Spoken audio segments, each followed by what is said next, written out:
1919. gadā pirmie robežsargi stājās sardzē.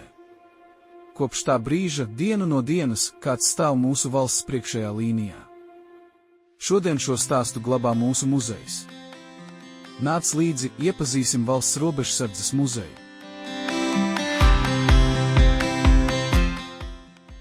Valsts robežsardzes muzejs ir vieta, kur glabājas vērtīgi priekšmeti, dokumenti un fotogrāfijas, kas atklāja mūsu robežsargu ikdienu un vēsturi un stāsta par mūsu valsts robežas aizsardzības tradīcijām un sasniegumiem. Robežsargs ir vairāk nekā profesija. Katrs priekšmets muzejā atgādina par atbildību, drosmi un godu, ko nes mūsu sargi, aizsargājot valsts robežu. Muzejs ir vieta, kur jaunieši un apmeklētāji var iepazīt robežsarga dzīvi no tuvuma.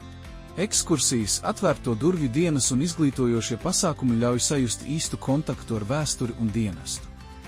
Valsts robežsardzes muzejs ir tilts starp pagātni un nākotni. Šeit katrs var iepazīt stāstu par valsts aizsardzību un iedvesmoties būt daļa no tās nākamajiem varoņiem.